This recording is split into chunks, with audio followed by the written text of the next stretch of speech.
Jangan lupa untuk klik subscribe dulu dan hidupkan tanda lonceng di sebelah kanan.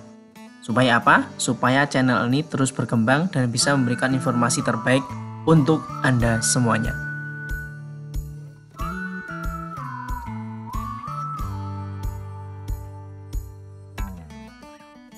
Kelas maya di rumah belajar ini dapat diakses dengan alamat belajar.kemdikbud.go.id/kelas maya.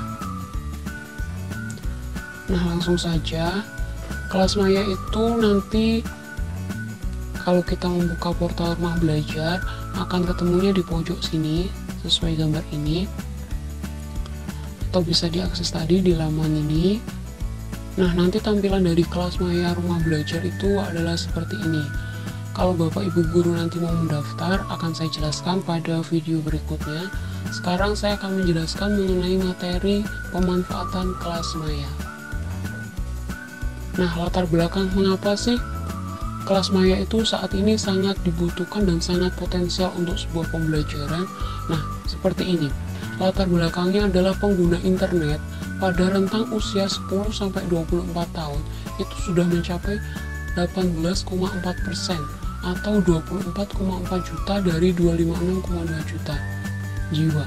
Jadi ini sudah 24,4 juta jiwa itu di tahun 2016, apalagi 2 tahun selanjutnya di tahun ini 2018 bisa-bisa sudah mencapai 40 juta mungkin ya, apalagi dengan perkembangan teknologi informasi dan juga harga gawai yang saat ini lebih murah daripada gawai di saat tahun 2016 dan sebelumnya.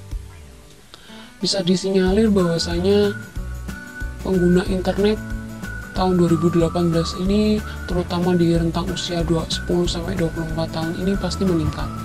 Lalu tingginya tingkat ketidakhadiran guru di kelas karena berbagai kegiatan sekolah. Misalkan karena mengantarkan lomba, workshop, PPG, pelatihan, dan lain-lain. Kemudian ada juga karena materi pelajaran yang tidak tersampaikan dengan baik. Maksudnya itu adalah misalkan waktunya ini kurang. Jadi ada beberapa materi itu yang tidak dapat tersampaikan secara tuntas, hingga akhirnya membutuhkan sebuah kelas tambahan, yaitu kelas yang tanpa tatap muka. Ini solusinya. Kalau dengan tatap muka, saya rasa anak-anak itu akan mudah cepat bosan gitu. Sehingga kalau lebih fleksibel itu dengan yang tanpa tatap muka. Lalu ada yang kedua, beberapa kali materi yang cukup sulit tidak bisa diulang dengan maksimal. Nah, diharapkan dengan kelas maya itu nanti akan lebih maksimal karena di sana tidak dibatasi dengan waktu, yang mana nanti siswa bisa mengulang-ulang secara mandiri materi yang telah disampaikan oleh gurunya. Nah, apa sih kelas maya itu?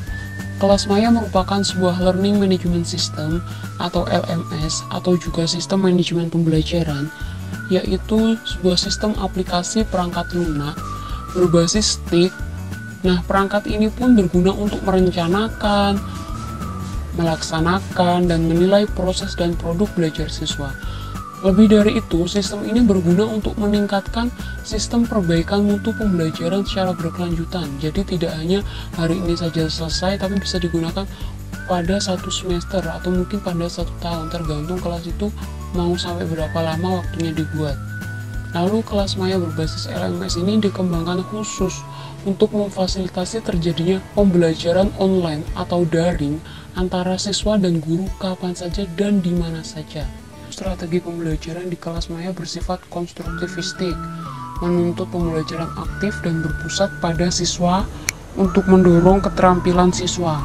Lalu sarana pembelajaran online bagi siswa dan guru belajar kapan saja, di mana saja, dengan siapa saja. Nah, ini tampilan kelas maya rumah belajar. Ini versi 1.0 sama versi 2.0, ada perbedaannya nanti. Mengapa sih kelas maya rumah belajar? Yang pertama, karena mengutamakan fleksibilitas, berinteraksi dalam waktu yang tepat, disesuaikan dengan ketersediaan waktu dan jadwal belajar. Yang kedua, memanfaatkan perangkat yang sudah ada dan dimiliki siswa, misalnya laptop atau smartphone. Lalu yang ketiga, aktivitas siswa tersimpan dalam arsip ada data aktivitas guru dan siswa. Lalu yang keempat, memanfaatkan perangkat pengelolaan kelas. Ada penilaian, ada umpan baliknya, jadi jangan khawatir, di kelas maya pun tersedia, di kelas maya rumah belajar pun tersedia yang seperti itu. Lalu yang kelima, memberikan kesempatan untuk berkomunikasi banyak arah.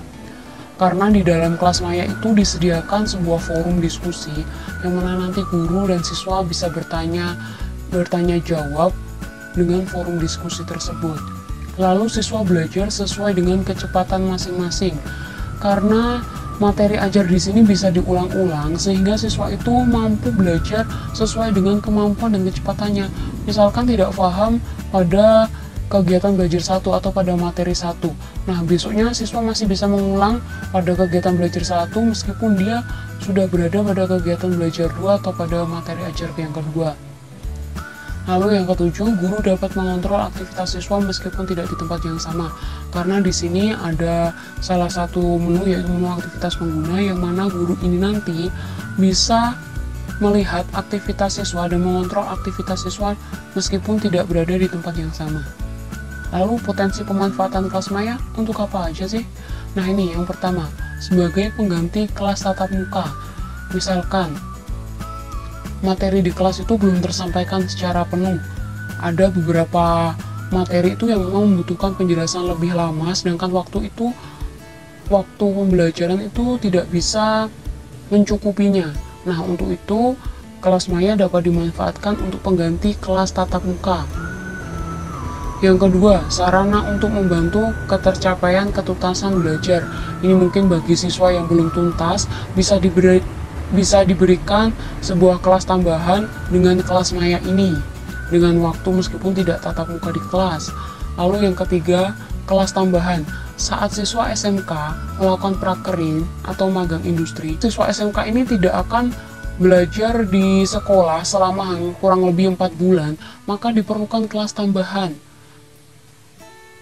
Untuk mata pelajaran lain selain mata pelajaran produktif, sangat dibutuhkan karena besok ke depan siswa itu tetap diminta untuk melakukan penilaian akhir semester. Jadi siswa juga tidak boleh ketinggalan dengan pelajaran dan juga guru tidak meninggalkan kewajibannya untuk mengajar. Makanya dibuatlah kelas tambahan saat siswa SMK sedang melakukan prakerin. Nah, ini alur penyelenggaraannya nanti ada kita harus registrasi awal terlebih dahulu. Setelah registrasi berhasil, kita akan memilih kelas dan juga yang terakhir mengikuti proses pembelajarannya. Kategori pengguna, administrator ini langsung dari Pustekom, sekolah ini adalah sebagai penyelenggara, lalu guru sebagai guru, siswa sebagai siswa. Nah, nanti kita ini mengunggah foto profil, mengisi data pribadi, mengisi email, dan memilih sekolah penyelenggara. Administrator tugasnya adalah mengelola master data sistem, ada mata pelajaran, kelas, dan statistik. Sekolah penyelenggara memiliki wewenang yaitu mengelola keseluruhan sistem kelas maya di sekolah. Bisa mengelola kelas, membuat kelas dan menambah tim pengajar, mengelola pengguna di sekolah, mengelola guru, mengelola siswa, memonitoring aktivitas kelas, melihat rekap nilai, dan memonitoring aktivitas pengguna, baik guru maupun siswa. Lalu, sebagai guru itu tugasnya apa saja kalau di kelas maya? Itu akan dijelaskan, yaitu mengelola kelas, bisa menyeting konfigurasi kelas, mengunggah modul, mengunggah tugas, membuat pengumuman, mengisi forum diskusi, menyeting penilaian. Siswa hanya dapat melakukan memilih kelas, mengikuti kelas, mengumpulkan tugas, mengikuti ujian, membaca pengumuman, mengikuti forum diskusi, mengubah profil, dan juga melihat nilai. Hanya itu yang bisa dilakukan oleh siswa di kelas maya rumah belajar. Nah, ini adalah contoh alur penamaan kelas. Jadi bagi Bapak Ibu guru yang akan membuat kelas, nah judulnya itu ditulis seperti ini.